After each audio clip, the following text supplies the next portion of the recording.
Assalamualaikum warahmatullahi wabarakatuh. Perkenalkan, kami dari kelompok 2 akan menjelaskan mengenai protestan mirip tumbuhan yaitu alga coklat atau Phaeophyta.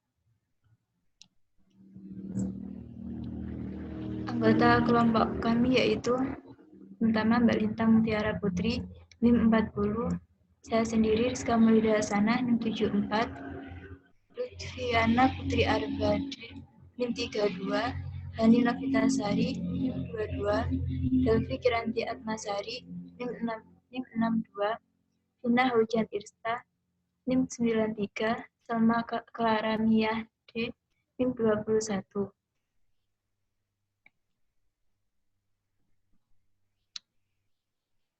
Ini adalah klasifikasi dari alga coklat.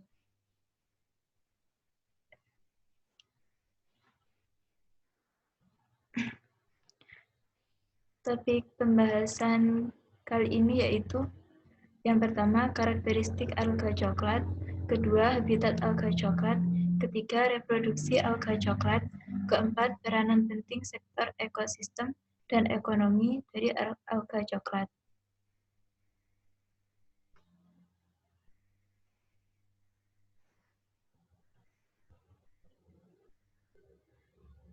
Alga coklat atau Phaeophyta merupakan salah satu kelas dari ganggang berdasarkan zat warna atau pigmentasinya. Pigmen yang lebih dominan adalah pigmen xanthofil yang menyebabkan ganggang berwarna coklat. Pigmen lain yang dimiliki yaitu adalah klorofil dan karoten.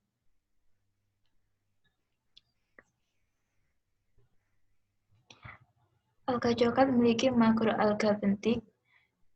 Pigmen dominan yaitu fukosantin atau pigmen coklat. Pigmen fotosintesis lain yaitu klorofil A dan klorofil C.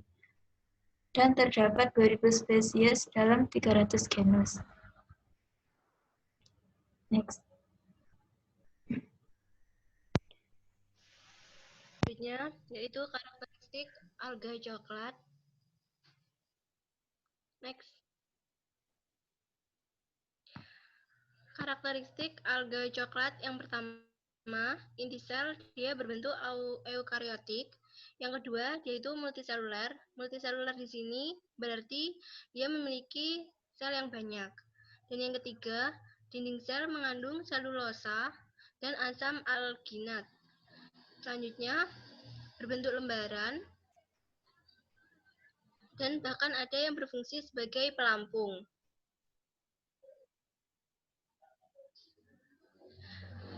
Selanjutnya, yaitu dia ini memiliki ukuran talus dari yang mikroskopis hingga ke makroskopis. Talus terdiri dari hot fuzz, stipe, dan blade. Dia juga memiliki pigmen klorofil A, klorofil C, violasantin, bichlorotin, diadinosantin, serta xanthofil yang jumlahnya itu dominan. Dan yang terakhir, dia bersifat autotrof. Di sini autotrof yaitu dapat membuat makanannya sendiri karena klorofil untuk melakukan fotosintesis. Next.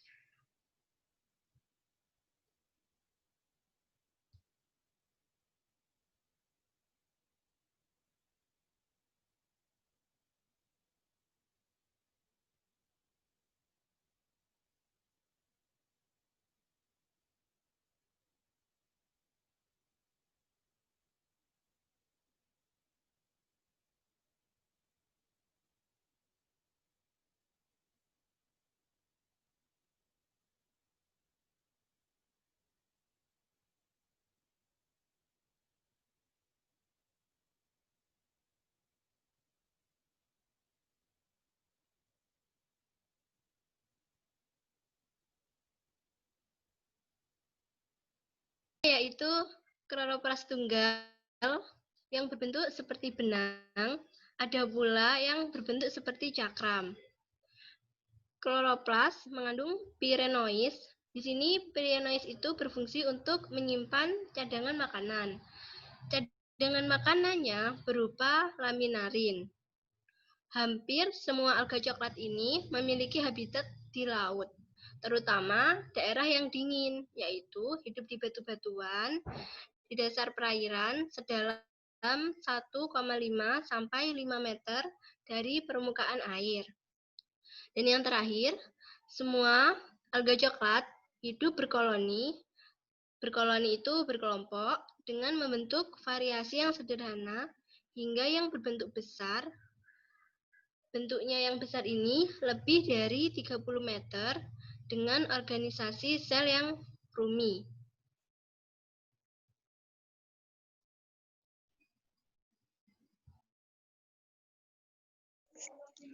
Baik, selanjutnya yaitu habitat alga coklat.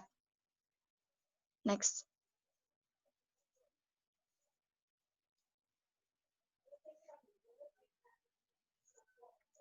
Habitat alga coklat. Yang pertama, umumnya alga coklat tinggal di laut.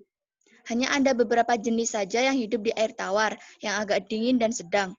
Selanjutnya, terdampar di pantai, melekat pada batu-batuan dengan alat pelekat semacam akar. Kemudian, ada yang hidup sebagai epifit pada talus lain, tapi ada juga yang hidup sebagai endofit. Di daerah subtropis, alga coklat hidup di daerah interdinal, yaitu daerah literal sampai sublitoral. Dan yang terakhir, di daerah tropis, alga coklat biasanya hidup di kedalaman 220 meter pada air yang jernih.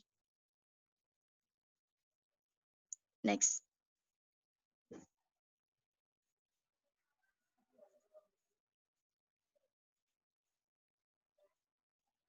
Habitat alga coklat. Suhu dan salinitas sangat mempengaruhi distribusi horizontal spesies alga laut bentik. Terdapat pada 4 jenis wilayah kutub, dingin, hangat, dan subtropis atau tropis. Daerah kutub memiliki biota alga yang lebih terbatas, termasuk beberapa taksa yang khas, misal Antarctica Himanthotalus, di Demarestiales, Ascosiera, dan spesies Arctic laminaria.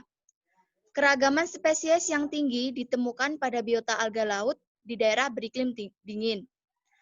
Dictyostales dan Sargassum sp. atau Physalis adalah ganggang coklat yang umum di daerah tropis dan subtropis. Next.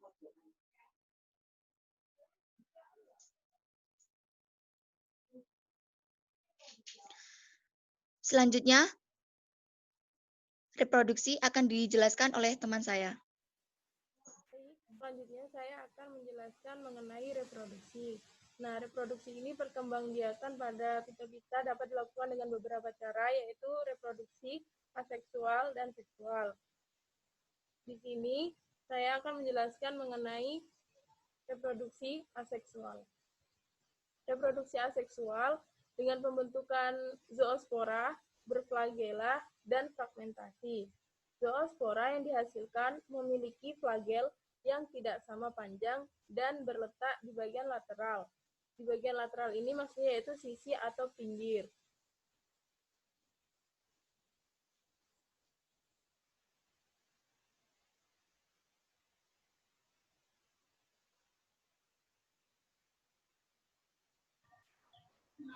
Selanjutnya, saya akan menjelaskan tentang reproduksi seksual. Reproduksi seksual pada alga coklat atau Phaeophyta yaitu terjadi secara augami atau isogami. Misalnya saja reproduksi pada Fucus vesicolusus. Pada Fucus vesicolusus berkembang biak secara aseksual dengan oogami. Proses oogami adalah sebagai berikut, yaitu ujung lembaran talus yang fertil membentuk reseptakel, dan di dalam reseptakel tersebut terdapat konseptakel yang mengandung antheridium yang menghasilkan sel kelamin jantan atau spermatozoid, dan oogonium yang menghasilkan sel telur dan benang-benang mandul atau parafisis.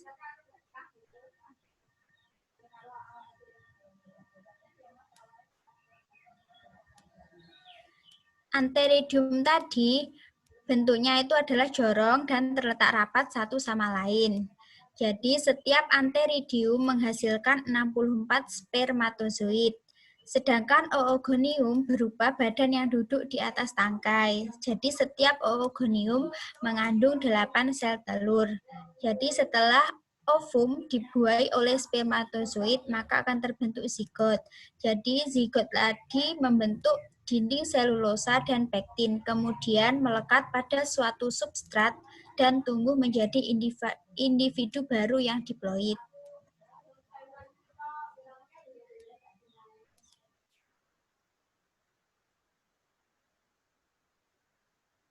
Peranan penting dalam sektor ekosistem dan ekonomi.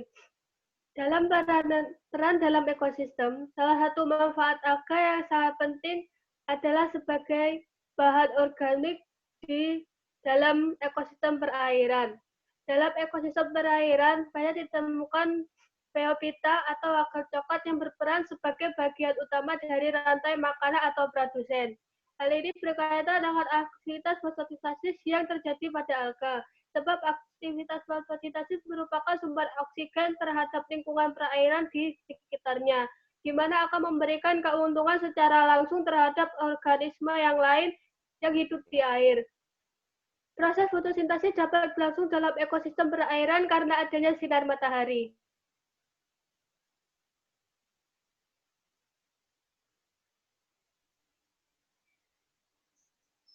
Selain berperan dalam ekosistem, alga coklat berperan di bidang ekonomi. Beberapa peran menguntungkan alga coklat di bidang ekonomi yaitu yang pertama sebagai bahan makanan manusia. Yang kedua, gunakan untuk makanan ternak dan pupuk karena kandungan nitrogen dan kalium tinggi serta kandungan fosfornya yang rendah. Yang ketiga yaitu sebagai bahan pensta pada pembuatan es krim karena kandungan algin atau asam alginat di dalamnya. Yang keempat, sebagai bahan pembuatan pil, tablet, salep, dan obat pembersih gigi juga karena kandungan asam alginat di dalamnya. Yang kelima itu sebagai pengantar produk makanan, industri, dan kecikan karena juga kandungan asam alginat di dalamnya. Mungkin cukup sekian presentasi dari kelompok kami. Apabila kesalahan, mohon dimaafkan.